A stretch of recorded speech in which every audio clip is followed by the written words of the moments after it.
somebody said is very true about Roger, that Roger was on a quest, and a quest, well, he would have said for homecoming, but obviously it's uncertain exactly what was meant by home, He gives some account of that in Green Philosophy and other things.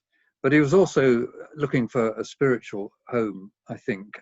But as we will see when we look at this book, he was on a quest, and in a way, as he himself said, he didn't reach the destination, but he didn't either slam the door. Now, I think that this book, The Soul of the World, is a very good introduction to Roger's thought generally, because although the ostensible topic is God, he talks about lots of other things in it, which will help us to understand his general position. It is tough going, and in places, well, if I say it's not well written, I don't mean that every sentence isn't beautiful, but sometimes the construction and direction isn't clear. So if people have found difficulty with that, it's not necessarily their fault. Roger was a philosopher, and I think he was preeminently a philosopher, but obviously interested in all sorts of other things, and to say nothing of his musical composition, dramatic works, novels, and so on. But although he was a philosopher, he was a real philosopher, one who thought that what he talked about should be things that should be of interest to any reflective human being.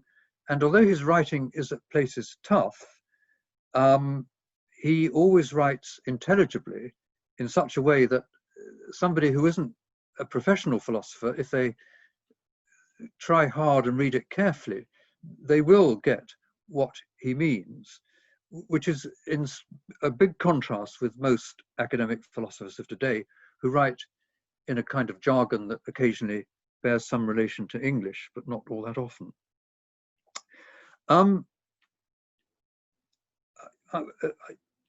going to use my introductions to, especially in the early stages, we've got 4 sessions, I think, to expound what Roger is saying. I should point out that I don't actually agree with everything Roger says. We may come on to that a bit at the end. And just to give you, I mean, in the 4th session, just to give you a sense of that disagreement, I think that Roger's arguments, and certainly the arguments that I would myself put forward in a Scrutonian spirit, you might say, do actually take us further than Roger allowed himself to go. But that's something that I'm not going to emphasize at the beginning. Now, let's get down to the nitty-gritty. We're going to talk today, or going to look today, at the first chapter of The Soul of the World, Believing in God, in which he raises many of the topics which he then goes on to discuss at greater length further on in the book. Somebody said that they saw Roger as a kind of counterbalance to the secular atheism that's a kind of orthodoxy among many academics, particularly philosophers and other people today. Now, in the chapter Believing in God, although Roger does discuss arguments for the existence of God and belief in God and the kind of dogmatic underpinning, if you want to put it like that, of religion, he stresses right from the start that atheists who see religion simply in terms of a number of propositions that are unprovable, unverifiable, take us beyond anything that we could possibly experience, and so on and so forth, these people don't really understand religion, and they don't really understand what draws people to religion. Roger says that on page 1, that it's an emotional need that underpins true religion, not really an intellectual one. He says, and I'm now going to read a little bit from page 1, he says, it, that is religion, originates in a need for sacrifice and obedience I'm going to say a bit more about sacrifice in connection with René Girard later. He goes on to say, no doubt Islamists entertain many metaphysical beliefs, including the belief that the world was created by Allah, but they also believe that they are subject to Allah's commands and that they are called to sacrifice themselves on Allah's behalf, and that their lives will acquire a meaning when thrown away for Allah's sake. Somebody mentioned Roger's book on Parsifal. If you read his book on Tristan, you'll see that the two lovers throw their lives away for something sacred, something higher. At least that's Roger's interpretation. And he says that Tristan, I'm not going to defend this today, but he says Tristan is a profoundly religious work. There's Wagner's Tristan I'm talking about. Those beliefs, that is the beliefs that people have, religious people have, are more important to them than the metaphysics, and will survive any niggling attempt to refute the basic tenets of theology. They express an emotional need that precedes rational argument and which shapes the conclusions of theology in advance. Now, I think that he says that these beliefs will survive any niggling attempt to refute the basic tenets of theology. And I suppose this is something that irritates many of the fashionable atheists, is that they can argue to the cows come home and show the threadbareness of a certain type of naturalistic theology, religious metaphysics. But for many religious people, this has no effect at all. And it doesn't really speak to what takes them to religion. And according to Roger, key to religion is the notion of sacrifice and the notion of the sacred. And he connects, like René Girard, he connects the two. Now, he then goes on, after this preamble on the first couple of pages, to discuss religion and evolutionary psychology. And I'll just explain very briefly what evolutionary psychology says about religion. Any science of human nature is bound to give an account of religion, because until this, or the last century, I mean, religion has been pretty central to human existence. So it's a very important phenomenon, and it has to be explained. If anybody who takes the study of human nature seriously, either from a psychological or sociological or historical point of view. Now, in some ways, a convincing explanation, I suppose, in a way, follows on from Durkheim, but it's given an evolutionary emphasis by evolutionary psychology, is to see religion in terms of group selection. And the idea is that those groups with a strong religion are very likely to do better than those that don't have such a strong religion. And the religion will be passed on within the group from parents to children, children, and so on. And they will also look back to their ancestors as being part of the same community. The beliefs are what bind the society together, and the beliefs survive because they are the beliefs of a society that is successful. So, in a way, from this point of view, religious belief is adaptive. It helps human groups to be successful, and it helps them to be successful by giving them ways of behaving, things that are forbidden, things that are allowed, things that they can do, things they can't do, things they ought to admire and see in terms of awe, or vice versa. And it also perpetuates itself, the religion perpetuates itself by being a key part of the life and survival of the group as against other groups. So the success of the group depends on the religion, and the success of the religion depends on the group. So you've got a nice kind of circular type of explanation. And I think that there is quite a lot of truth in this. And so indeed does Roger.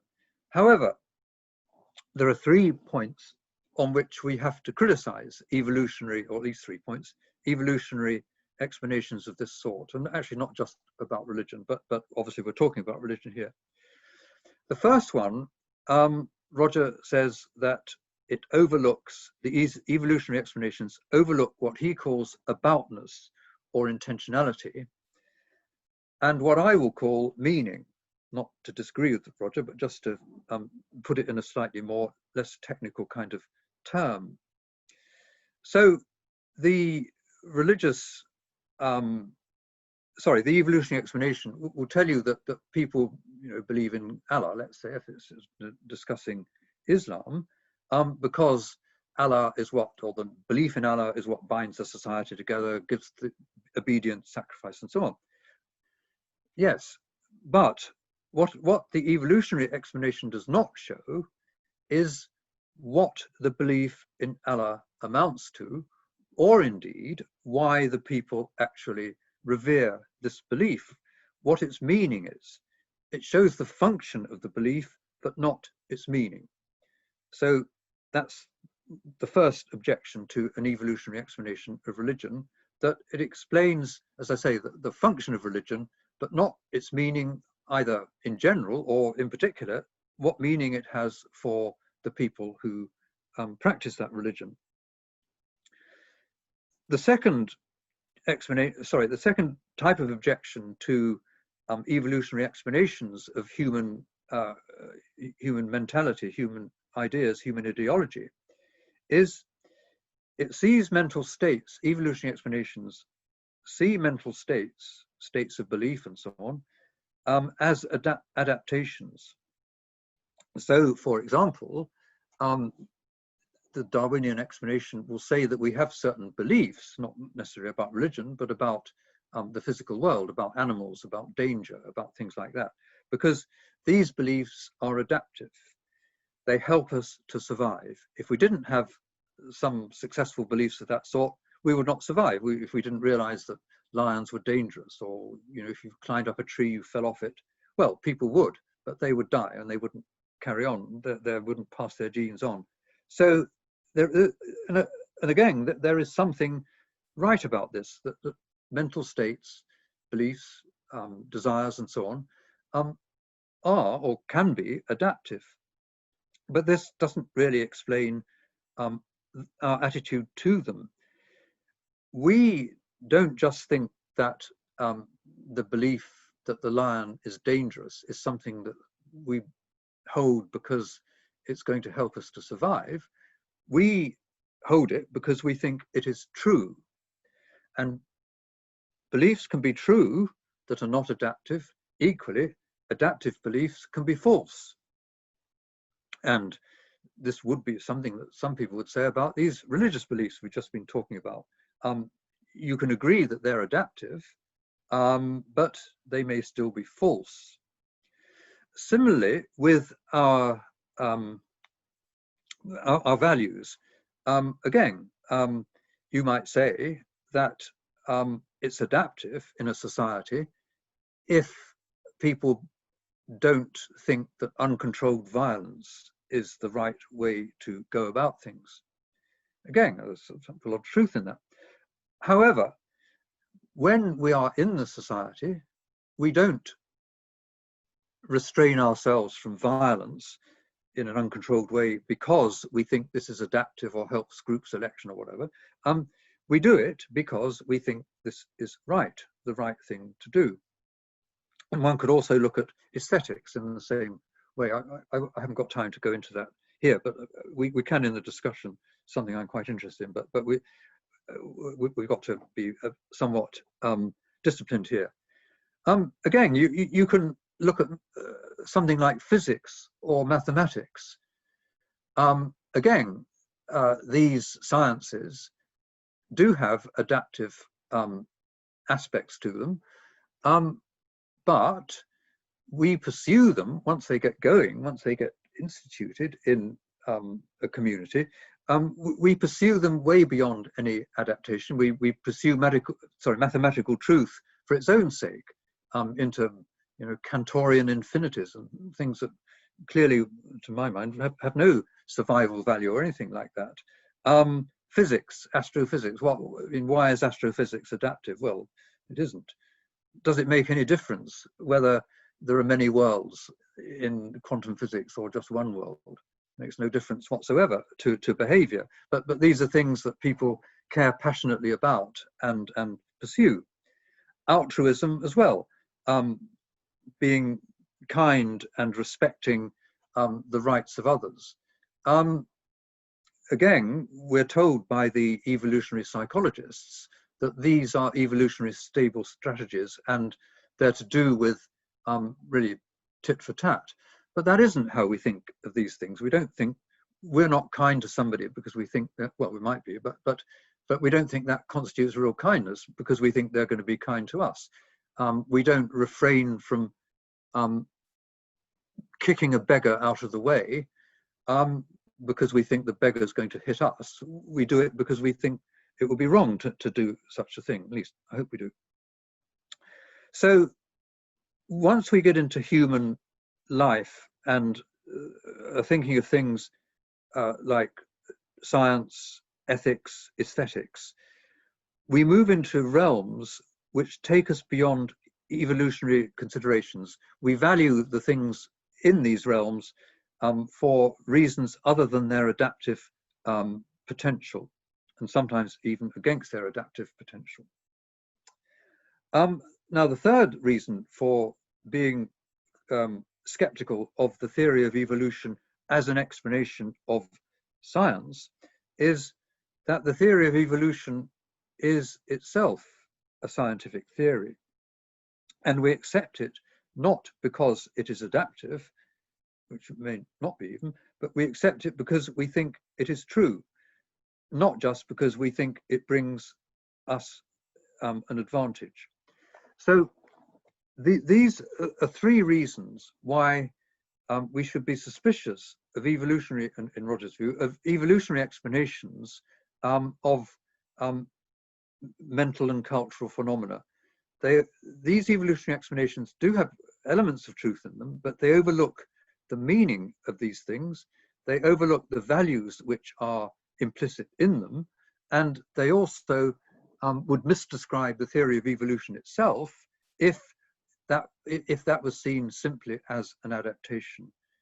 So the theory of evolution, if we're going to take it as true, itself escapes the adaptive model. It takes us into the realm of the true. Now, Roger, after discussing evolutionary explanations, he then moves on to religion. And he points out that in religion, we are taken to realms which take us beyond the empirical. And here he does take us into some quite deep philosophy. On page 8, he says, so this is now beginning, having introduced religion and pointed out why people are religious, you know, because of the belief in the sacred, which I'm going to say a bit more about, because of the notion of sacrifice and awe and these things. It does, of course, there are, of course, beliefs in religion. And these beliefs have been, as he points out on page 8, have been expertly analyzed by and defended by such thinkers as Avicenna, Averroes, Maimonides, and Aquinas, who postulate a God which is transcendental, that creates and sustains the physical world, but is not part of the physical world. And Roger then says, and Roger is a Kantian, that one has to realize, not a criticism, but always bear that in mind. Fast forwarding, he says, this is a quote from him, to Kant's critique of pure reason, and then a bit further to Einstein's theory of relativity, we move to the conclusion that such a God, a transcendent God, cannot be part of the system of causes. And remember this is going to come back time and time again. Since the space-time continuum is the matrix in which causes occur, if there is such a thing as, in Eliot's words, T.S. Eliot, in the Four Quartets, the point of intersection of the timeless with time, that is religious. But if there is such a thing, that is not discoverable to physics, in which case there can be no causal connection between God and our thoughts of him. Challenging. Having said that, Roger then goes on to say that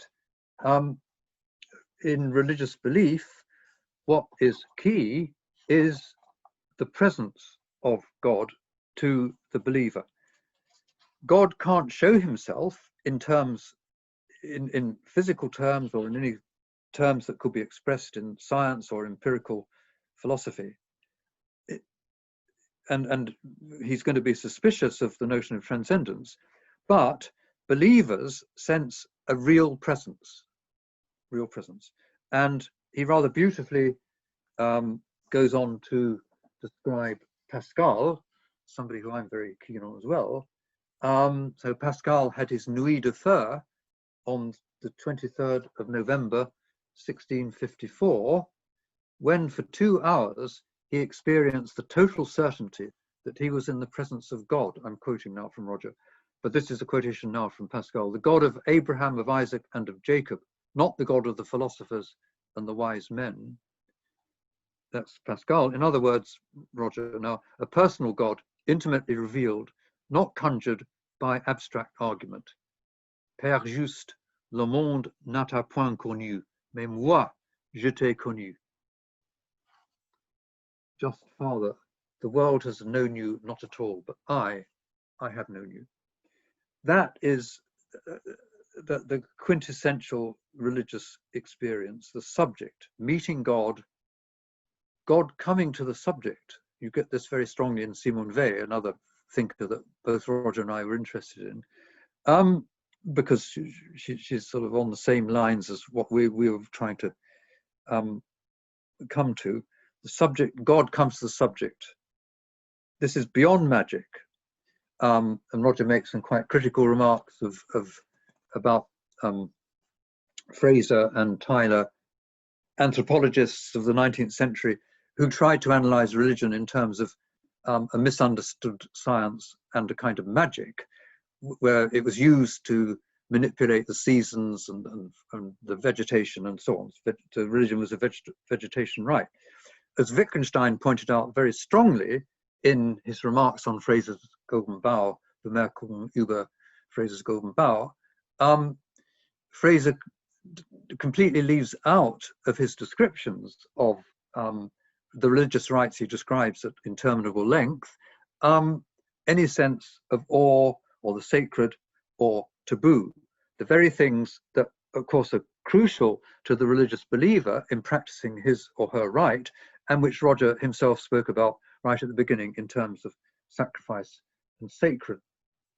And Roger then goes on to discuss René Girard. I haven't really got time to go into that. Roger and I, again, are both very keen on Girard in some ways, but Roger points out that in a way, and I think this is right, I can't expound everything Girard says, but Girard says that societies hold together because they have a scapegoat that they sacrifice, and that somehow sublimates the essential rivalries there are between people. The tribe turns on the scapegoat, they push the scapegoat out, the scapegoat then becomes a sacred token, and that then makes the group hang together, as opposed to all wreaking violence on each other.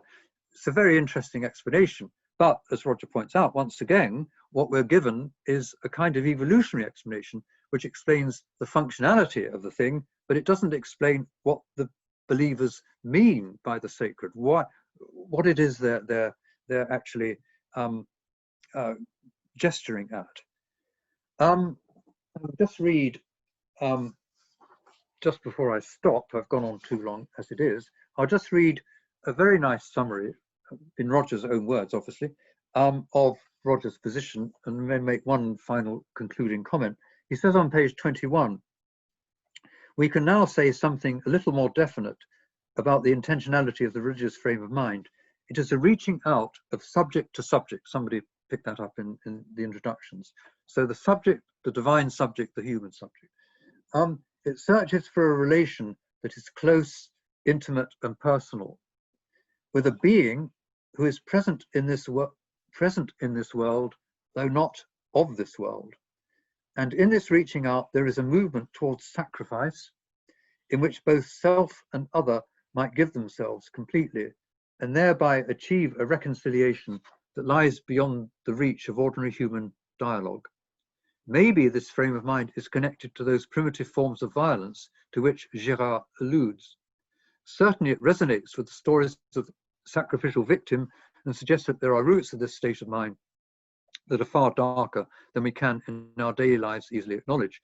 But the essential character of the religious frame of mind is that of an intersubjective awareness. And I just footnote there that Roger was keen on Stephen Darwell's book on the second person key to human relations. So you see a second person relation, an I thou, well, it's Martin Buber too, I thou relationship in religion, an intersubjective awareness in which the readiness for sacrifice is in some way contained. And in judging religions, we are acutely aware of the extent to which the sacrifice they ask for, the sacrifice of others or sacrifices of self. It is surely that, above all else, that has entered our awareness through the actions of the Islamist martyrs. Yes, it has indeed, but also if you read Simone Weil, you will find that she says that we get to God through emptying ourselves through the experience of affliction. I slightly prefer that to talk of the Islamist martyrs, but Roger is giving an account of why people might be drawn to that. However, so that's Roger's beautiful summary of what religion is, but this still leaves us with the question, can anything answer to this search for the sacred, the seeing something sacred or questing for something sacred that reaches down to us? Is there any such thing? And he then goes on to say at the end of this chapter that the urge to go beyond the edge of things, empirical things, this can seem to be blocked. And is there a way through this blockage? Because this urge to go beyond the edge of things is taking us outside anything that, in Kantian terms, and possibly in Roger's terms, can be experienced. Ultimately, he says, the cosmological, and this is the last sentence of this chapter, ultimately the cosmological and the psychological paths are paths towards the same destination, and that destination lies on the far horizon of our world. Hegel thought we could get beyond the horizon, Kant thought we couldn't. We have to ask ourselves, what does Roger think? Thank you.